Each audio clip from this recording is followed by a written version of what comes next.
Hi guys, welcome to Rooted. We are so glad you joined us. Today I have the amazing Kody Prothro here on the Rooted couch with me. I am excited about this because Leslie and her husband Cody and Eli and Evelyn are really relatively new to our church. They've actually been here less than a year. Cody serves as our student pastor. And so if you don't have kids in our 180 ministry, you may not have ever come in contact with the Prothros yet.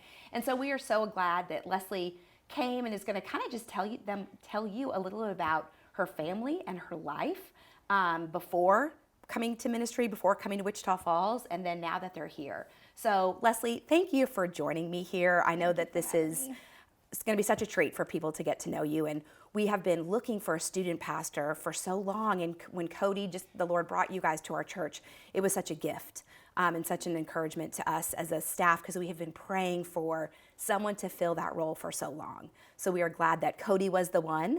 So I would love to just learn a little bit more about you. We always kind of start out the interview with where you're from. So your family, where you grew up, if you have siblings, and just kind of what family looked like for little Leslie prior to life today. Yes, so I am an Arkansas native. That might not be the most popular opinion here, but Arkansas is a beautiful state. It is gorgeous. I don't think people really, if you've never been to Arkansas, you do not realize how beautiful Arkansas is. I know. I'll never forget driving into Texas last year, and I was like, there's a literal tumbleweed coming across the interstate. It's like a real thing here. Hilarious. But yes, it's beautiful. I'm an Arkansas native. I will bleed red until the day I die. I will pick suey. But yes, I was born into a Christian home. My parents are believers. They raised us in church. I have a sister, Lisa, who also lives here in town as well. She is here at this church as well. Which is such a gift. Yes, it is such a treasure. It was not expected, but so wonderful to have Absolutely. Both of your families on staff here. I know, it's such a treasure in our lives right now to have her here, but we very simple life, but we were raised in the Word of God. We were raised in church. Just so blessed to have parents who felt the need to just share the Lord with us and to get us plugged into church and just serving and having a community that surrounded us that just loved the Lord as well. So just walking through life with that was just such a blessing, and I'm just so grateful.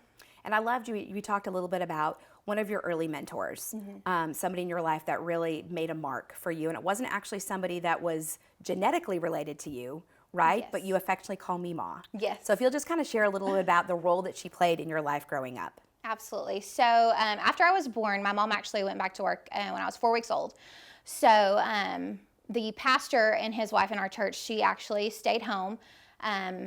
I don't know that she kept any other kids at the time, but she actually, she started keeping me when I was 4 weeks old. And, when your parents are off at work, you really want to take an intentional effort into who keeps your kids. I know for us that was huge, but I'm so grateful that my pastor and his wife, Bill and Sue Howard, were able to just keep me, and then when my sister came along as well.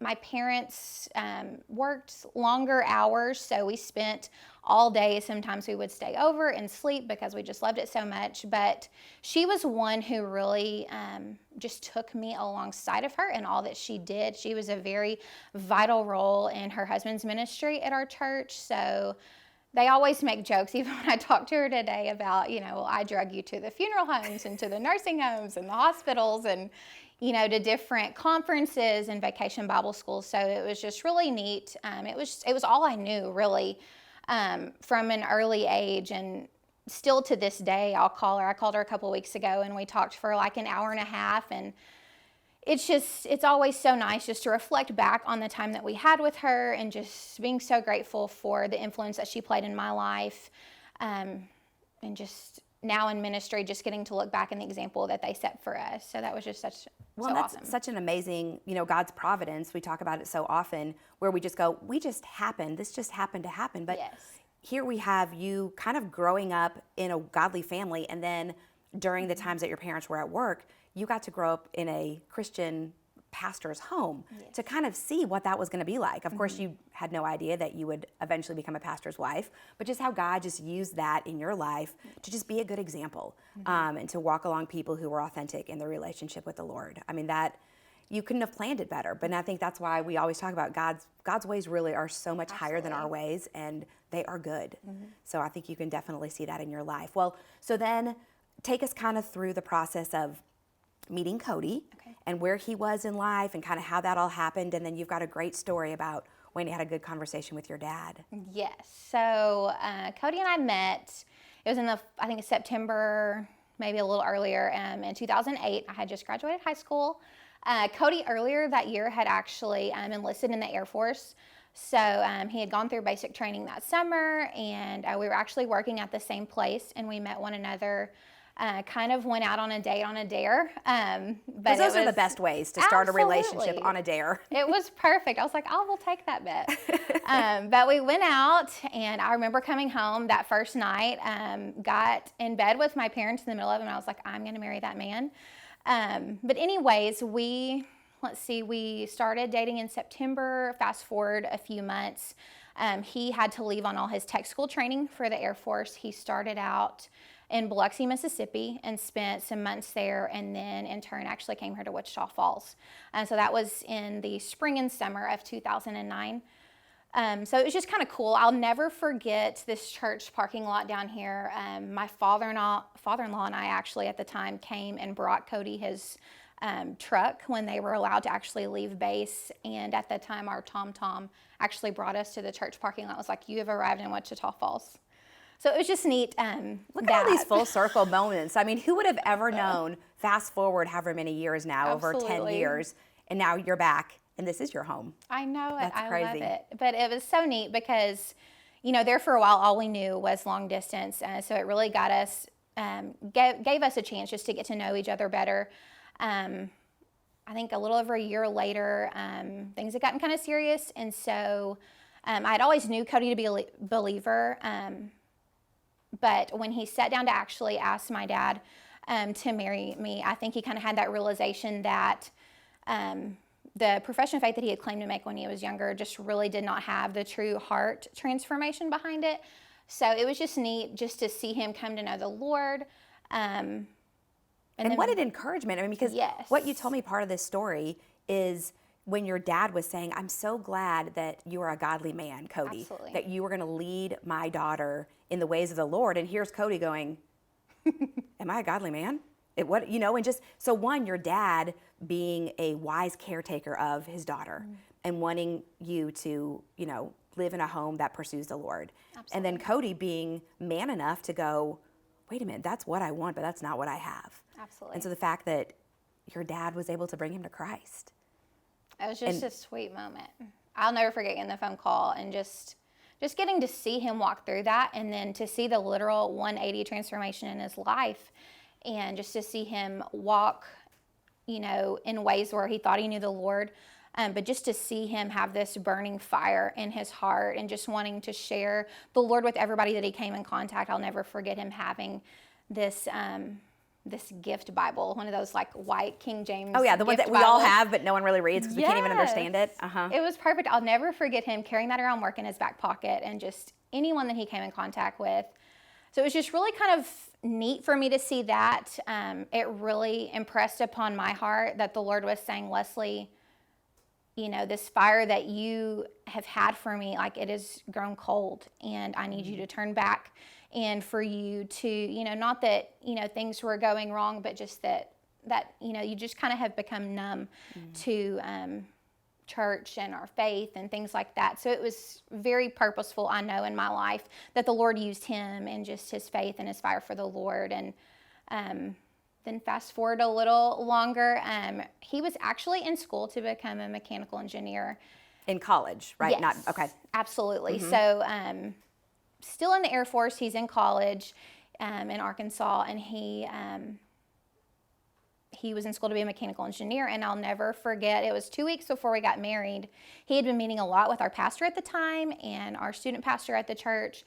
And he just came to me and he was like, Leslie, I have just come to the realization that I need to surrender my life to the Lord. And I was like, whoa, I've seen you walk through this.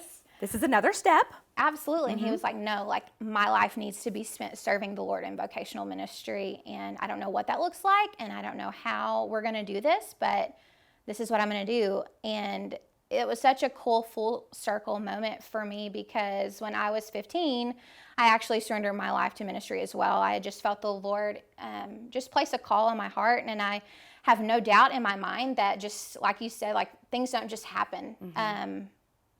That the events that had led up to that, me being placed in my pastor and his wife's home, I mean, for years and years in early life, and, just having other student pastors walk alongside me, just really played a vital role. And I just knew without a shadow of a doubt that I needed to serve the Lord in some fashion in ministry, but I didn't know quite how. So it was neat to see the full circle when he, said, like, this is how I need to spend my life. And so I was like, okay, Lord, I see you. I know that this is the call that you've placed on my life. And, it's been crazy, but it's been wonderful, and I wouldn't trade it. Well, I love that, because I think that is how the Lord works. And sometimes he'll give us little pieces, and then other things will come along and confirm his direction. A lot of times he doesn't give us the full map. In fact, I don't know anyone he ever gives the full map to. But just looking back, like we talked about, his providence, his hand constantly moving. And I think that's really how he builds our faith. Absolutely. Because we can look back and go, okay, I see your hand there, even when I didn't see where that was going, and I didn't see where this was going, and kind of all the twists and turns. So here, Cody was still in the military, right? He was still enlisted when he felt like, hey, I need to really start pursuing vocational ministry. Absolutely. Switch from being an engineer, so you get married. He now starts taking Bible classes, right? Yes. But he's still in the Air Force. Absolutely. So then, how does that all play out for you? So we got married in 2011. So the following year, actually later that year, he started in vocational ministry, but it was just part-time at a church in Malvern, Arkansas. The following year in 2012, he actually served a tour in Afghanistan.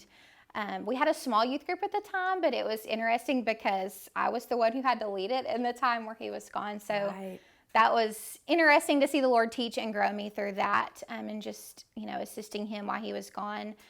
His term ended when it was the month Eli was born, in February of 2014. So it was kind of a nice It was closure. a nice closure, especially for him too, because he always felt like in vocational ministry, on the weekends he had to go to drill and like different summer camps or deployments or whatever it may be, that he wasn't able to put his full, his full heart into it. And even though his core values from the military have definitely shaped how he wants to do ministry, and I don't know if this is verbatim, what they are, but he always looks back to excellence first, integrity first, and excellence in all that we do. So it's definitely shaped the way he has looked at his life, his faith, his work in the Lord's ministry. And so it's definitely something that we're very grateful for and where it's brought us. I think that really resonates with so many of us. My husband is retired military, and there is a culture of character in the military. And I think we definitely,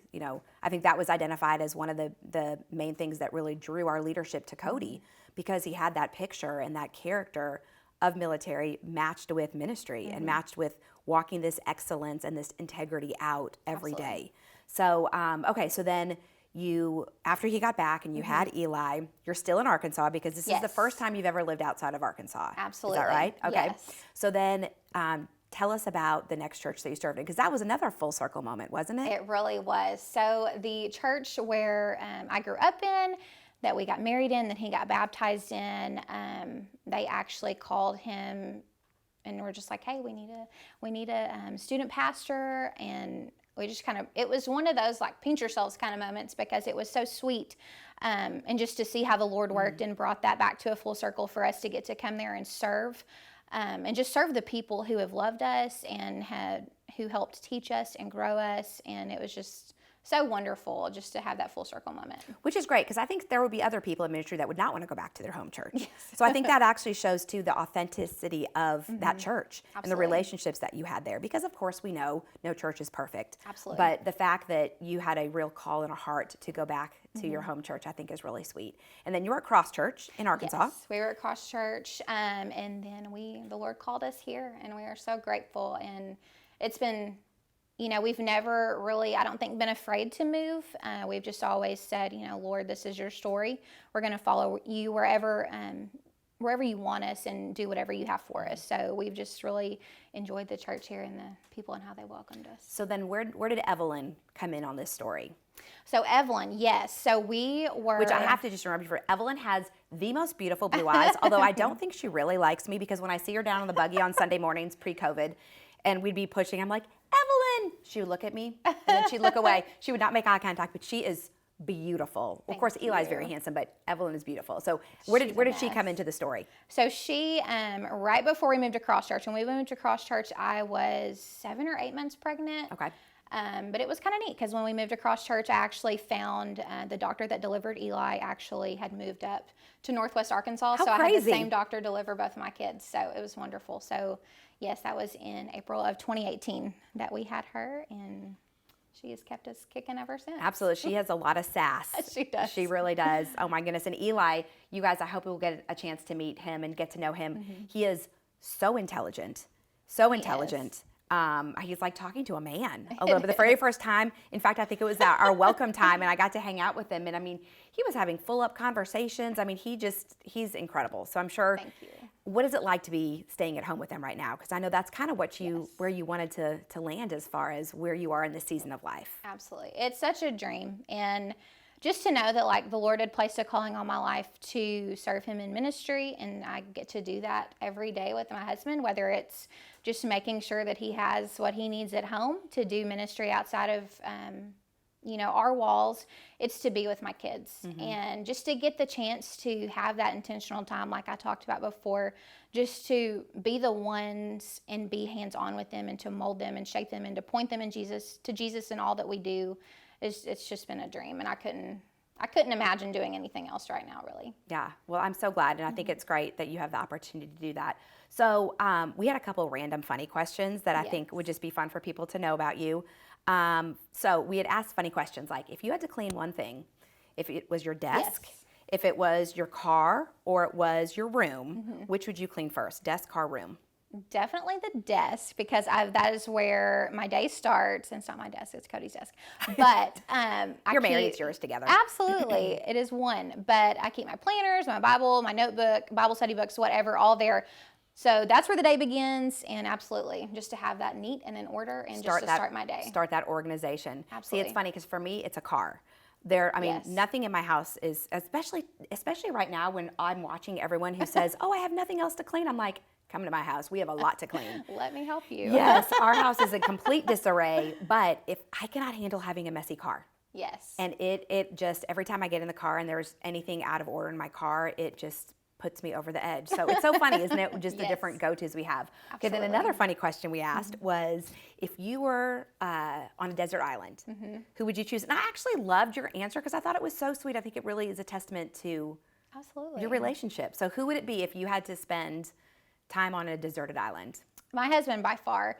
We joke whether or not we want to have any more kids, and of course, Lord willing, whatever he has for us. But right now we feel very content in the quiver that he has given us. So just our 2 kids, and I keep looking at it as, man, like if we keep doing this, like it's so much longer until it's gonna be, just him and I. And so absolutely, just to get to have that uninterrupted time just with him and I. Right. Absolutely. No-brainer for me. Really sweet. Because I don't know that all marriages would say that. Like, I want to be on a desert. I mean, I think this COVID time has kind of shown some of us where we're like, oh, in fact, my husband is home a lot more than he's been. And we're kind of learning how to do life together day in and day out in the same house. So it's been fun, but it definitely comes with its own struggles. And then the story about who you would want to eat with, maybe that wasn't here anymore. And I think it was a sweet story about your grandma. Yes, right? It was actually my biological grandma, my mom's mom, Hazel. She passed away actually when Cody was in Afghanistan in 2012, and she is the epitome of a Proverbs 31 woman. She's very soft-spoken, but she always has such poise and grace about her. And she never had much, but with everything that she had, I mean, she gave everything to the Lord. And it's just such a model and had such wisdom, and which I loved our talks. She wrote me letters all the time, and we didn't live super close, but just any time I had with her was such a gift. So I would definitely go back and spend some time with her. And I think it's so great, just listening to your story, and I hope you guys have gotten this from Leslie's story, is just how the Lord has providentially continued to put people in your lives that have poured into you. Absolutely. And now you're at a place where you're pouring into others. You're pouring into students, you're pouring into girls that are coming up underneath you. And still at the same time, and I've watched this happen even in the less than a year that you've been here, you have found mentors here in Wichita Falls to pour into you. Absolutely. And I think it's such a good example and just an encouragement to our women, no matter where you are. We should always be having people that have a spiritual maturity pouring into us. And then we don't just keep that knowledge, we then get to pour into others. Absolutely. And I think you've got a great, you've had a great opportunity to get poured into, and I just love that you are so open to pouring into others, and it's so apparent. And I think our student ministry will really reap a lot of benefits from that. And then of course, just how she loves Cody. And I think that's part of the reason I really want our wives to come on here is that we have really healthy marriages in our church. Now, do we all struggle? Absolutely. Absolutely. I mean, be in our house for 5 minutes and you're like, I'm not sure this was exactly what you talked about at Rooted. But here's the deal. Imperfect as we are, sinners as we are. Absolutely. I'm always impressed with the relationships and how Cody loves you and how you love Cody and how you prioritize family, even in ministry, because it's hard. Because ministry is a 24-hour Absolutely, a day it job. is. And so being able to balance kids and work and commitments and new friendships and how that has all played out, I think has been really encouraging. As we finish today, Yes. we always ask the question about rooted. And that really comes from throughout the highs and lows of life and without the storms and the wonderful times and all the things that come into our lives. What has kept you rooted? What has kept you grounded? What truth have you held on to that has really sustained your life? Absolutely. Well, number one, obviously the word of the Lord. This year I have loved just keeping Psalms, I think it's 73, 25 through 28, kind of just at my forefront, just talking about, who do I have but you, Lord? Your presence is my good, and I want to be able to tell about all that you can do. But just in this season of life, for sure, and I'm just so blessed, like I talked about a little bit with my testimony, just how kind of seeing the Lord work in my husband, God, and just how to refocus my attention and just kind of gird me back to the Lord has been so sweet for me. And just in every season, he leads our family so well. Like you said, we're not perfect. But I'm so lucky to do life with my best friend and just to have someone with me who will speak just blatant truth into me when it's encouraging and when it's not, but always to sharpen and to uplift. So I'm just so thankful for just a best friend, besides the Lord who just loves me enough and obviously the Lord who loves me enough to put someone in my path to just constantly to revert my mind and, my heart towards him. So, and I think that's an encouragement for our single girls, that it is worth waiting for someone who is pursuing the Lord. And then for those that are in relationships with people that maybe aren't believers, I think Cody's a great example of that. As we continue to present the gospel, as you continue to talk about these things, the Holy Spirit pricks your heart. Absolutely. And I love something that you said was, earlier you talked about that fire, that you saw this fire and how fire is contagious. Absolutely. And I think that we in our families can be this fire for the Lord. Absolutely. And there's a contagious nature to that. When our families see us very imperfectly walking out a passion for Him, it catches. We set the dynamics in our family a lot of times, and so I think that's a great way that we have influence. Yes. And I think that's just an encouragement for our family and our kids. Well, Leslie, thank you for being here. Thank you for I'm having so me. appreciative that you were here and had to figure out kids and everything just to come and sit on this couch with me. But guys, I know that you enjoyed getting to know Leslie, and when you see her in the halls, stop and say hi. Introduce yourself. Like we said, she's not even been here for a year, and it seems like forever we've been away from church. So just like I said, get to know her, welcome her, welcome Cody. Of course, if you see Eli and Evelyn, don't give them hugs. That might be weird. But anyway, just welcome them to our church family, and we'll see you next time.